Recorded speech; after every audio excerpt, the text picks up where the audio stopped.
Welcome everyone to our program for every Friday, Rebuilding Family Foundation. I'm happy this program comes every Friday night from 9 to 10 a.m. prime time, because we deal with issues of mature people so that they can grow to become better in one way or the other. I'm your coach Collins Bolo, or Reverend Collins Bolo, coming all the way from Mombasa, that we may learn and grow ourselves in one way or the other. Kindly, if you can get me, if you can get my transmission from any part of the country, probably in diaspora, I'd like to get your feedback right away as you tell me I'm watching and tuning in as you address your location. That would be very nice, very encouraging too at the same time. For the last few weeks, there are a number of things you have been learning, which I think we need to pick from that point. Last time we were learning about stupid decisions couples make. And today we are going to go on the other side of the coin, best decisions which couples can make. Have you ever found or heard someone saying is married that marriage is one of the most difficult, boring thing in one way or the other? What about, have you had someone saying marriage is the best thing you can be and you can enjoy in life? Now, it depends. We have people on both sides. Some are really enjoying it, they're finding it well. Some are feeling like getting out of it as soon as possible. But the big question is this, after all is said and done, for those who are enjoying it, what are these things they know that you ought to know so that it can make yours to be good, nice, and suitable? And for those who are in pain, what are they doing which might be leading to pain? For those who are in pain, you can go back to our YouTube channel, Rebuilding Family Foundation, and you're going to get several presentations you have done about marriage and family, and out of it you can learn and you can grow yourself. But if you're there and you're saying, just give me one word, just give me one tip which can make my marriage, my family become better, you're in the right place. Don't pull out, don't give up, just stick together with me.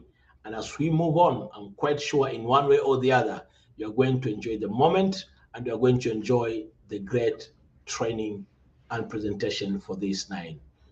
Welcome and join us.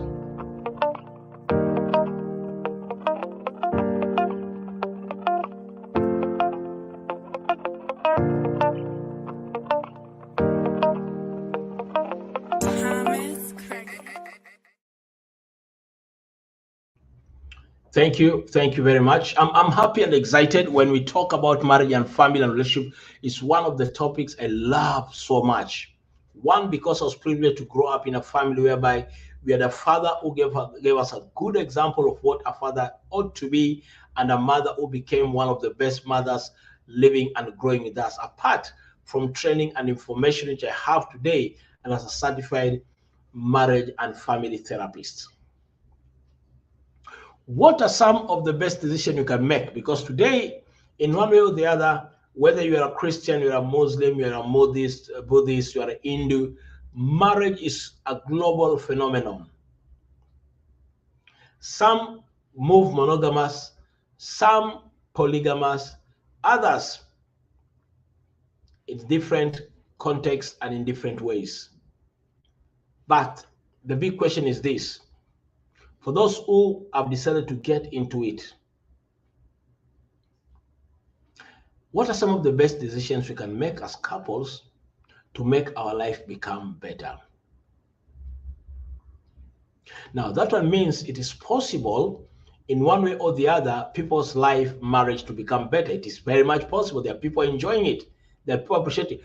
Personally, I appreciate where I am today. I appreciate where I'm coming from. And I believe God, by His grace, will help me to continue growing and becoming better. But what are some of the things which makes the difference between those who are progressively growing and developing themselves from those who are depreciating as time moves on?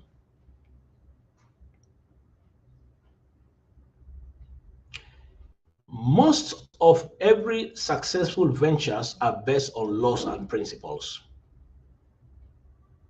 And once you are capable to get to the point of understanding some of the laws and principles of relationship, then it will become one of the catalysts towards you enjoying yourselves and making the best decisions as couples. So in our venture of trying our level best in marriage, decisions are paramount. And decisions which we make has a lot to do with the kind of results we'll get tomorrow and the kind of state we are in today. Now, that means then it's important at least to understand some of the basic things as far as being couples is concerned and decision making is concerned. Now, today I like to help every couple just like me and every person intending to be, and also learning for those who probably have pulled out because of one reason or the other. Leading us to this big question: what are some of the best decisions we can make as couples? Now, when I talk about couples, I mean a husband and a wife, male and female, who have decided to live as a husband and a wife, either through religious entry, civil entry, or traditional entry. When I talk about couples, I'm not referring to cohabiting partners. These are mature people behaving as though they're married, but they are not married. My reference also is not to boyfriend-girlfriend kind of a relationship. I'm very specific on a man and a woman who are living as a husband and wife through either entry point of religious entry point, civil entry point, or traditional entry point. Cohabitation is not marriage, neither equivalent to marriage. Boyfriend, girlfriend living together, it's not marriage, neither close to marriage. These are mature people who have decided to behave like without a commitment in one way or the other. Now, for those who have decided to commit themselves, or those who are intending to commit themselves, what are the best decisions you can make to make your life, your marriage to become better and great? The best decision number one, which you need to understand and also can help and facilitate your well-being. I'm sorry, this is not the one.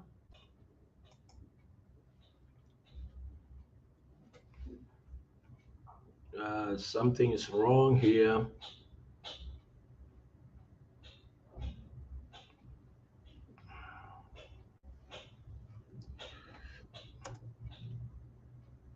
Kindly, if you can hear me, just send a word, send a notification, just tell me something. Let me know where you're watching me from, so that I can feel like I'm not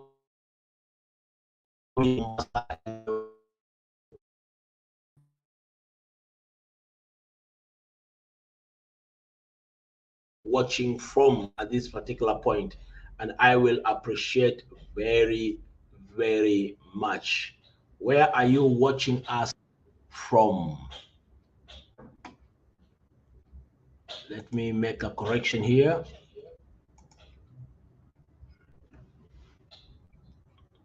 About my presentation. Waiting, who will be the first person today? Who will be the first person today to communicate? Best decisions a couple can make.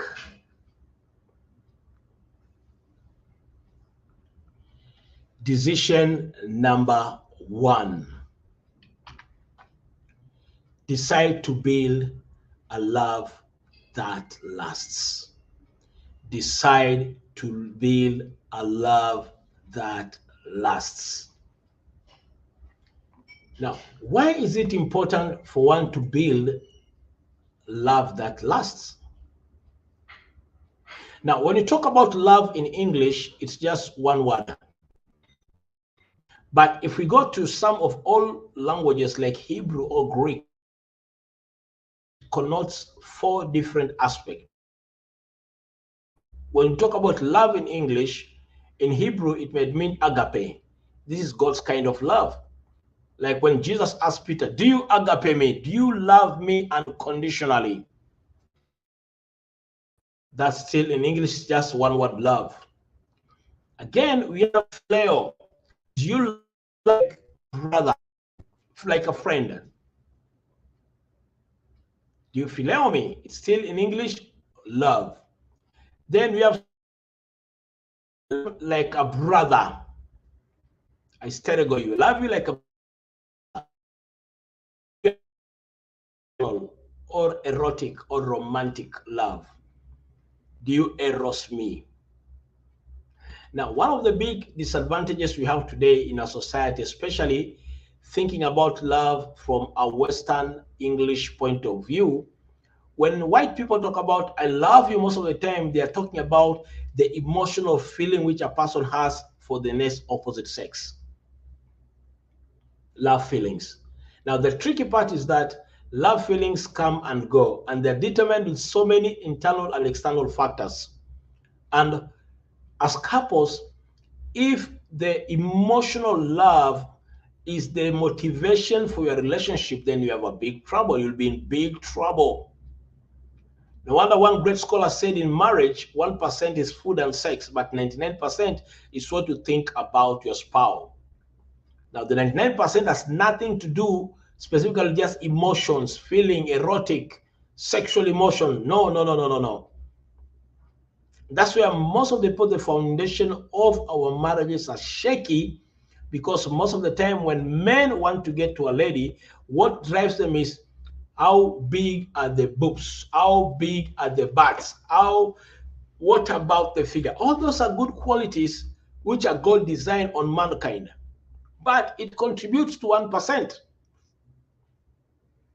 Are you aware that the fact one has big boobs or big butts or quite big figure does not guarantee the person true qualified to be one of the best woman or wife can be? Just like the fact that a man is tall, strong, and masculine does not necessarily mean he's a potential husband or good, excellent husband. Why? Because physique does not guarantee the success in the process unless the law of relationship are well understood in one way or the other. And that's very key and very, very important. Very important.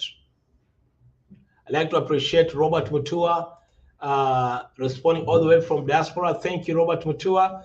Sauti iko sawa. Shalom, Pastor. Thank you, Robert Mutua. I really appreciate you joining our program, even from diaspora at this particular point. If you're in diaspora, you are in any part of this country, kindly communicate. Let me hear you. Let me get information from you.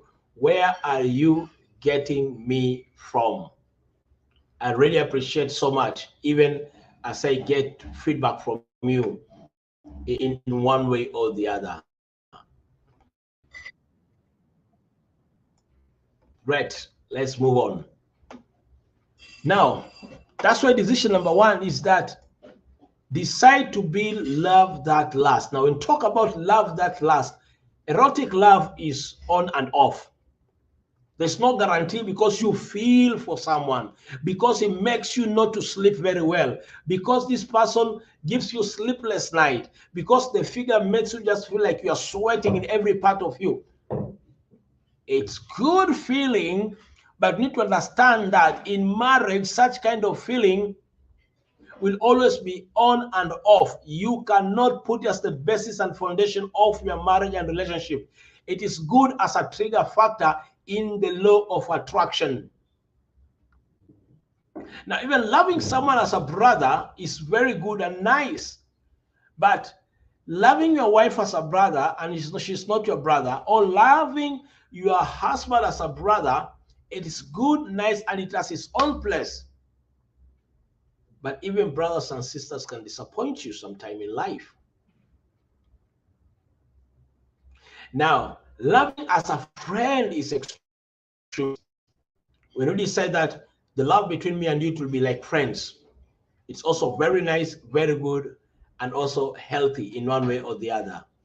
However, at the same time, as we love each other as friends, we need to get to another level higher, whereby now you can build love that lasts. And the kind of love that lasts is agape, God's kind of love, God's unconditional love, whereby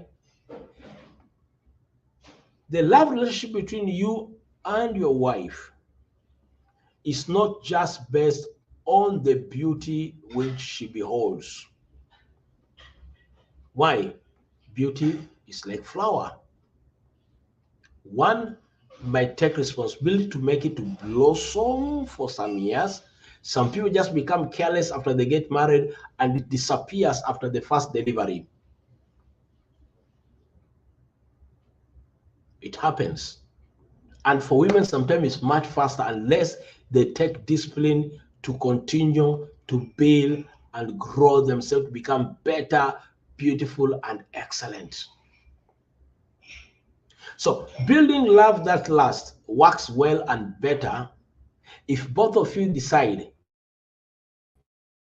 as friends, as husband and wife, will be the God kind of love, God unconditional love. We are going to be kind to each other. We will be patient to one another. We'll be good listeners to each other. We will avail ourselves against all, in spite of the background, the difference of our background, our culture, our tribe, our academic dynamics. We agree that we are special people as husband and wife, and this world needs us very much. And by us unconditionally loving each other, even in time of differences and crisis, because crises are bound to come, differences are bound to come, but you have decided to make a commitment to each other. And the commitment is simple. You shall love each other unconditionally. That's decision number one. Decide to build. The issue is to build, meaning that it is a progress. It's not a one-time thing. It's a progress. It is a progress. And the language of love for women and for men is so much different. That will be for another training, another time. It is so much, the love language for men and women is so much different. So as a man, you need to understand, how can I build love that lasts in the language of the female, so that they can be able to, and they can be able to understand them and they can understand me.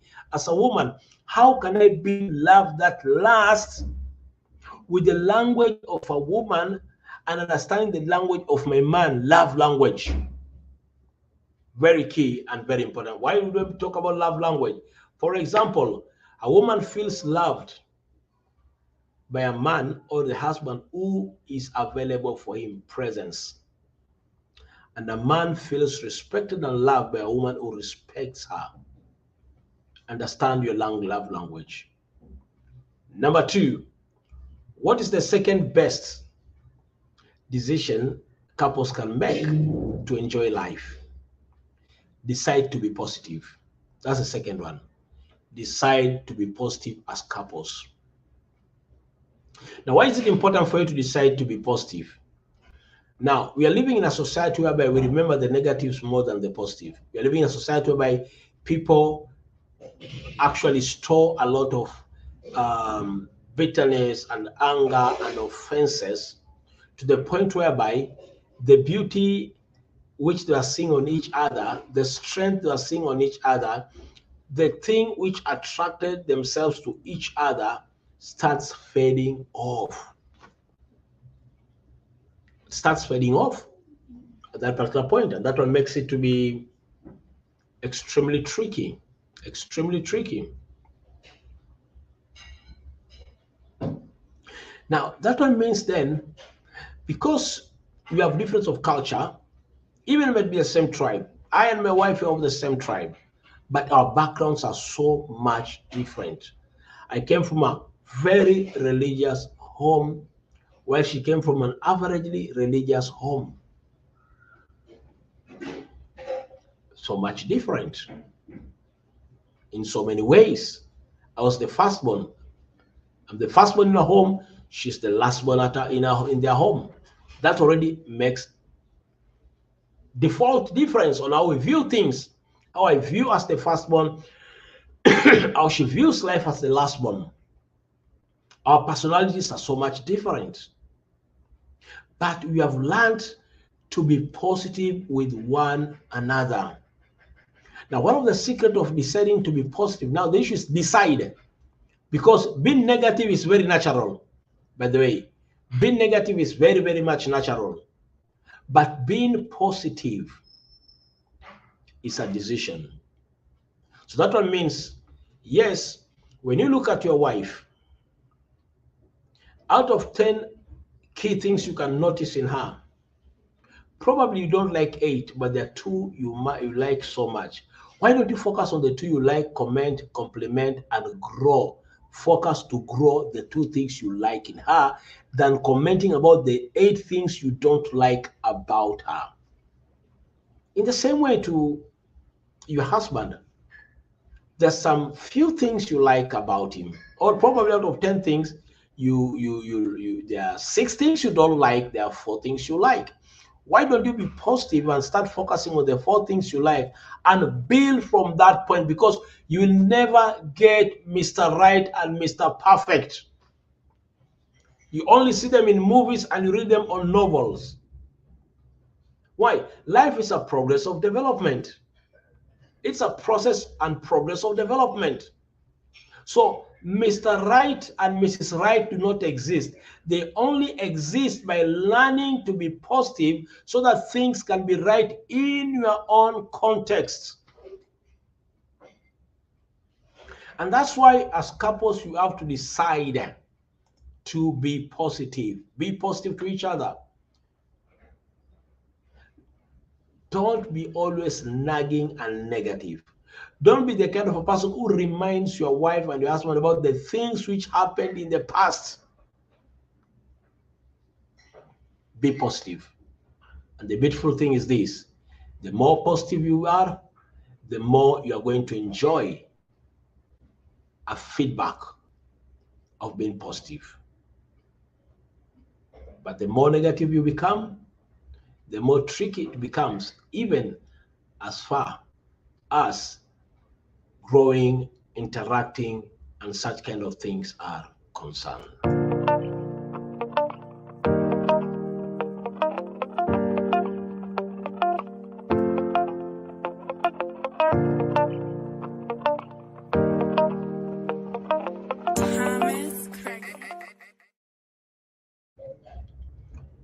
Decision number 3.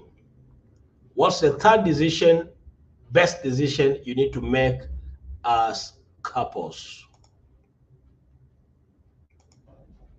Decide to communicate with kindness. Decide to communicate with kindness. Now here, remember, it's decision. Decision has to come from both parties. How can I communicate with kindness? Because sometimes we so much focus about communicating, but we forget the aspect of with kindness. Okay, I understand that sometimes within our society, you have grown up in an environment whereby if you are a man who is harsh, then people believe you are the real man. A real man has to be really harsh. You have to be harsh to your wife. You have to be harsh to your children. You have to be harsh around your neighborhood so people can see like, hey, there's a lion around. But the funny thing is that people are harsh. They don't get awards of success and progress except disconnection, both emotional and socially, from the people they are harsh towards them. Now, every man needs to understand that if you want your marriage to become better, your relationship to become better, learn to communicate with kindness. It's something which you have to train yourself. You have to train yourself. And sometimes what you should say in communicating or communication, it is not just what you say, but how you say it. And a time comes whereby it's not just how you say it, but when you say it. Very key and very important. So you have to grow your emotional intelligence so that you sound and become kind in time. Both men and women. As a woman, you want to enjoy peace in your home. Make sure that your man enjoys peace by how you talk. Be kind. Don't be harsh. Don't nag. Don't make sure that you avoid sounding harsh and rash or coming with a kind of communication which demeans your man. The same way for men. You have to be very careful that your words are rich in helping a woman to grow and to develop. Be kind. Avoid negative compliment about how the looks of your wife. Nowadays you are fat like a pig. Why don't you come up with a way to help her to reduce the weight? Why don't you come up with a way to change your menu? Be kind. Now, kindness is so powerful because it creates an environment of growth, it creates an environment of progress, and it creates an environment of trust among people. All kind men and women tend to attract so many people around them. Why? It's a virtue. It is a virtue. So if you're unkind to your wife because you earn a lot of money, the day your money will disappear, you're going to get back what you sowed massively. She'll be extremely unkind to you. If you are unkind to your children because they're young and you feel you're strong, when you become old, they'll never be kind to you. So as couples, some of the best decisions you need to do, come together and decide, by the way you have been talking to each other is not good. Is it possible we intentionally decide from now we will be kind to one another? We are going to be kind to each other. Very important, because relationships are collapsing today because men and women are arrogant. We are living in a society where with feminine coming in, some women are extremely arrogant, harsh, and unkind to their men, not knowing that even men have emotions and feelings and they can feel hurt. Kindness. I'll give an example of a case study. There's this pastor who had been invited to a new church. And as he was getting to know different members within this particular local church, there's one lady who was called Mama Kanisa, very committed and very dedicated in this particular church, very well. The other people in the same church were committed in taking different kind of tasks within the same church. But what amazed the pastor is that this committed mama, on the other side, his husband is one of the alcoholic in the same village and a troublemaker in the same location. So there's a disconnect. How is such a spiritual woman having such a rough and kind man? So he decided to venture and meet with the husband to this woman and ask him, Mzee, what's up? How can I help you? And the Mzee, the husband to the woman, told the pastor, I'm sorry. If salvation and Christianity is what my wife displays in my home, I can never become a Christian. The reason I'm the way I am today and I'm drunk most of the time is because of the stress my wife brings to me. So the husband was so much concerned what might be happening in this home. And the man started explaining how the wife every day verbally speaks with a lot of disrespect and unkindness to him, crushing his ego and confidence, and he gets to the bank so that he can get solace. And told the pastor, if you don't believe it, every day I come at home at 6, drunk and singing and making noise, and my wife gets at home at 5. Let's plan you get to my house and I hide you somewhere. Then hear what she'll verbally abuse me.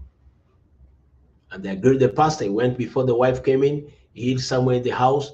Then the time the man was coming, singing and making noise as usual, he could hear verbal abuse and kind words and kind sentiments towards this man being thrown here and there.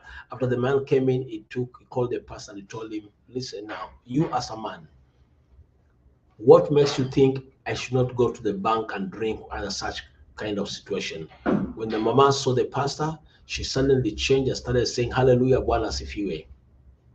Men and women are suffering because of unkind words from each other. You must make the decision as a man to be kind to a wife. The more you are unkind to her and you speak unkind words to her, yet when she's out of the house, there are other men who are giving positive compliments. You need to be aware these are some of the things which are making married women to get to seduction. Because the last time they had the husband telling them, I love you, is before the wedding day. Or some few minutes before having sex. But apart from that, there are no kind words at all. Can you make a decision from today? You'll be kind to each other. It will help you to grow, to develop, and to make your relationship better and better. I'd like to appreciate Bolo Production. That's Emmanuel Bolo all the way from Nairobi. My son, I really appreciate you for attending this program all the way from Nairobi. Thank you very much. I'd like also to appreciate Ann Osebe, my fellow therapist. Thank you very much. I hope people can listen to this. It's so encouraging. Yes, I hope too people listen to this and they'll get back to it and even learn more. Very key and very important too. Thank you, Ann Osebe, even for joining us and moving with us. Send your comments, send your compliment as we are moving on, learning in our program today, Rebuilding Family Foundation. As I say, this program comes every Friday from 9 to 10 so that we can add knowledge and value to ourselves. Decision number 4. What are other best decisions we need to make so that we can make our life as couples to become better? Decide to fight fairly. You need to learn to decide to fight fairly. Now, what is fighting fairly? What is fighting fairly? Now, when we talk about fighting fairly, we are bringing a concept whereby if a difference has come between both of you, the first immediate thing you need to do is to separate the issue of your difference from each other. Learn to separate the issue of difference from your partner. Always, that's a principle. So if your wife offends you, separate the offense from your wife. If your husband offends you, separate the offense from your husband. Step number 1. Then step number 2, if you have to attack the issue and spare the person. I repeat, if you have to attack the issue and spare the person. I'll give an example. Here you are as a man. Your wife does something which is not good. Then you call her stupid woman. That one means already you have labeled her as stupid. But probably what she has done is actually stupid. So which is the best way to fight fairly? By the way, what has happened, I do not like it. She will feel what you don't like and is making you to be mad is the act which has been done, but not the person in essence. Another example, she took your money without consulting you for the good of the family or for her own selfish need. Or your man come and takes your money to go and drink without consulting you. So what happens here? There are two ways. You are a thief, and this is your behavior. Why do you like stealing? You are a thief. Now that is not fighting fairly. It's labeling. But still you can decide with the principle number one to do this. By the way, are you aware that taking someone thing without asking is as good as stealing? I don't like it. I prefer you ask me or you consult me on the matter. The person will feel you are really attacking the wrong while you are sparing the person. That's step number one. Then step number two, how should you become fair on the matter? In every relationship, differences will come because of our backgrounds, because of our personality, because of the kind of the gender we have. Gender dynamics can make us to get into a difference. And when all these differences are when they are manifesting at different stages in our life, it becomes extremely paramount for one to understand one thing. When it has just happened and there's a crisis, how do you fight fairly? One, address the issue at hand without taking the person to other offenses of the past. I repeat, address the issues at hand without taking the person to the issues of the past. No wonder the good book says that love does not accumulate, does not pick or have accumulation of wrongs. Now, many of us have a weakness whereby if something happens, you get back. Can you remember? You can remind your husband even the things which happened 10 years ago, 20 years ago, connecting. And what happens to this man? He feels he's back on the same step which you talked and you resolved the issue. The same way there's some men, once a difference takes place in their relationship, they take back their wives to other issues, even not relating to the current situation. Learn to address the issue at hand without bringing others back to condemn your partner. If what I'm saying is making sense and you have seen it happening somewhere, just type, I hear you, I feel you, I hear you. Just type, I hear you. If right now what I'm talking about is something which you have seen it somewhere, just write, I hear you. I really appreciate you by sending that comment. Why? Things happen. Learn to fight fairly. Your in-laws have come with a demand. Please, instead of fighting whether it will work or not work, why don't you sit down, discuss the matter, and check if that good matter is within your order of priority or an issue of urgency. Fighting unfairly is when you reject everything unless it makes sense to you. Decide to fight fairly. Very important and very key. Why? If you don't decide to fight fairly, there'll be more emotional casualty within your environment. which will lead to emotional disconnection. Sometimes it can lead to mistrust. And when these things happen, fighting fairly. Let me give another example. Men generally they like they're territorial and they always want to feel they have conquered and they are winners, even in an argument. So, as a smart woman, what do? When some issues of argument come between you, leading to crisis, please avoid fighting to show you are the winner. You might win in the argument, but you might lose the connection.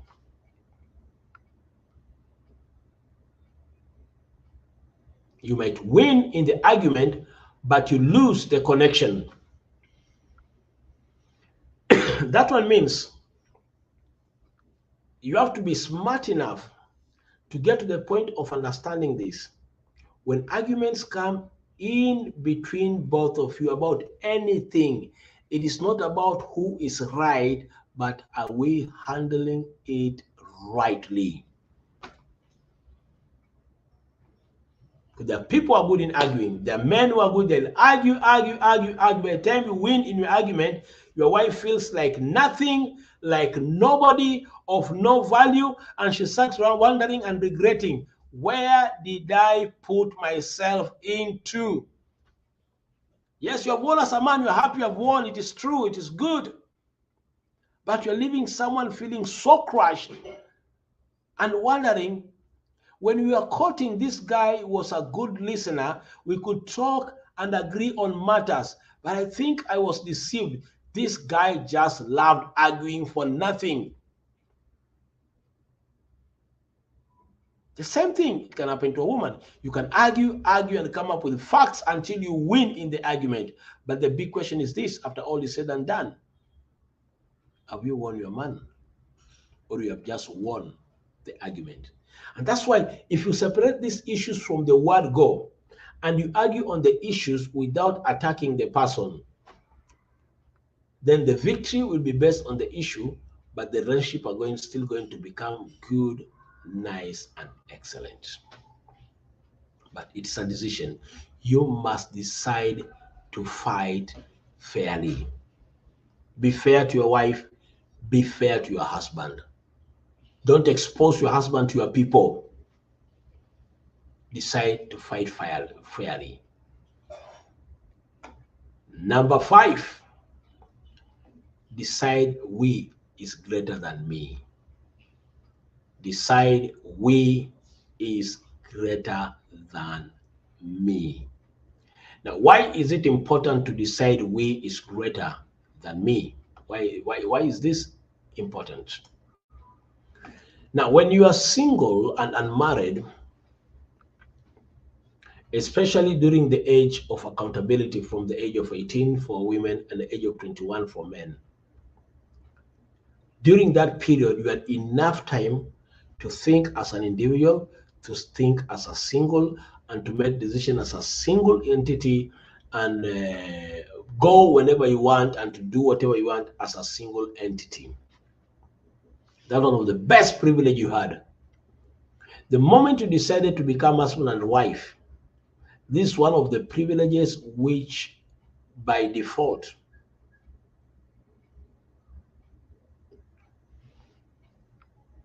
started going down.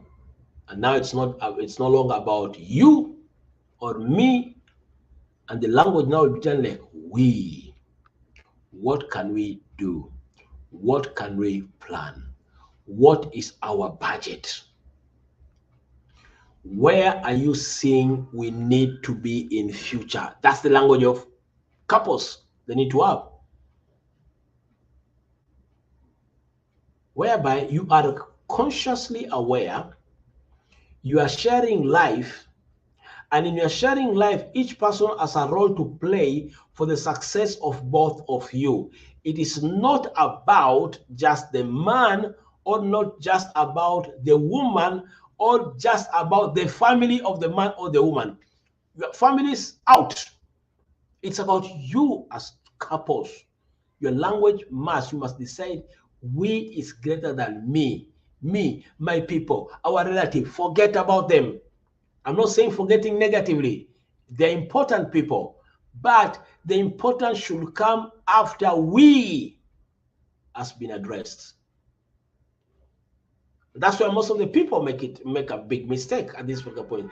The language of we rather than me is not the first thing. Me. I. What have you brought for me? What are you planning to buy for me? Where are you planning to take me?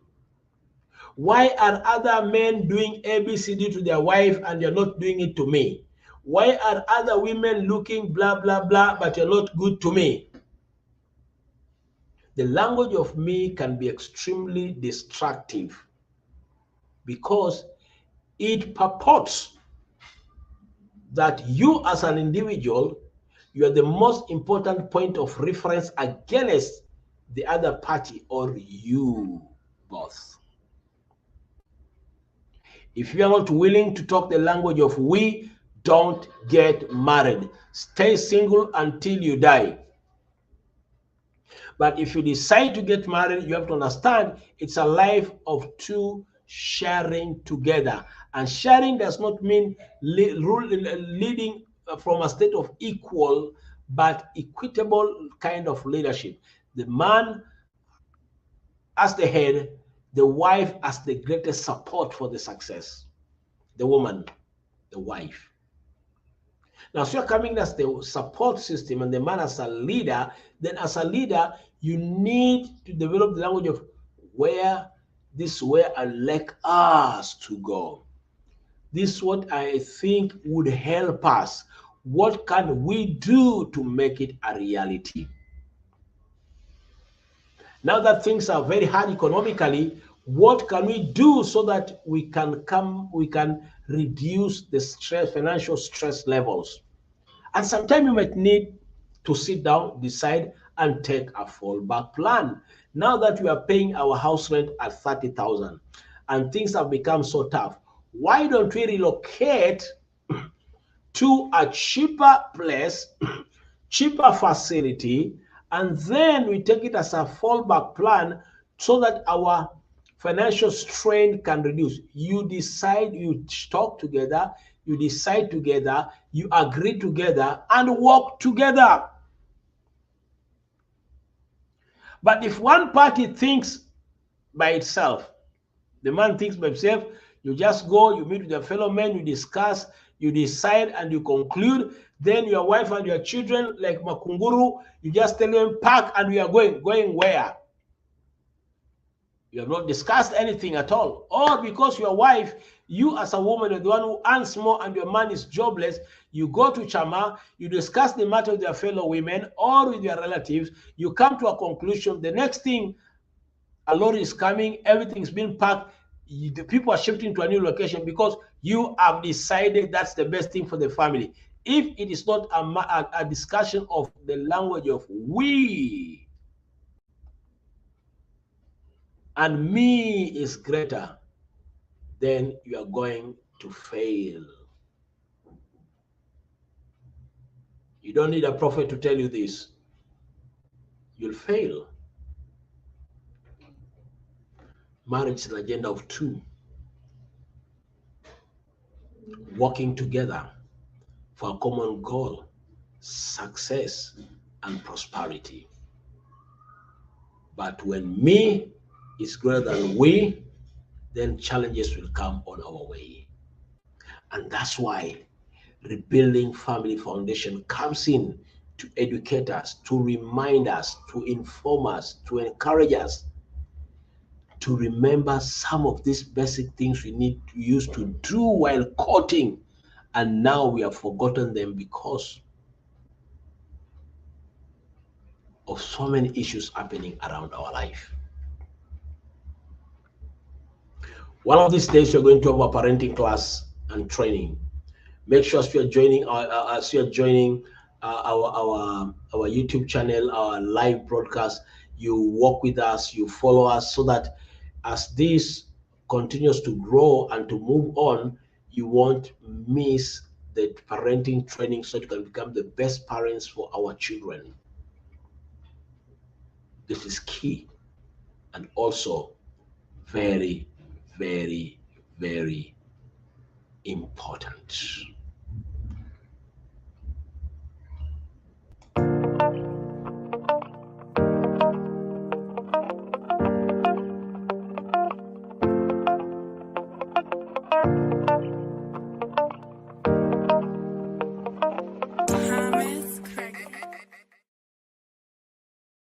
Okay, thank you. You have talked about 5 best decision couples can make. Which one do you love it most? Which one have impressed you more? Which one has motivated you most? In our next episode, we shall continue the next 5 best decisions couples can make. For more information, you can contact us even through you can get a YouTube channel, you can get our contacts, and you can communicate with us.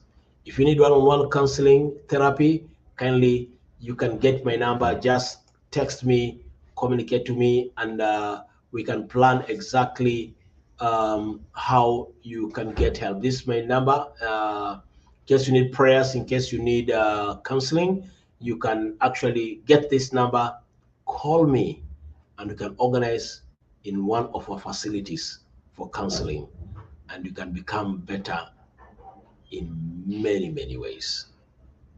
Wisdom is important. Knowledge also is extremely important. And that's why I'll continue to encourage you. MC Richie, I really appreciate you so much, even for joining this program today. Long-time friend, I really appreciate you so much.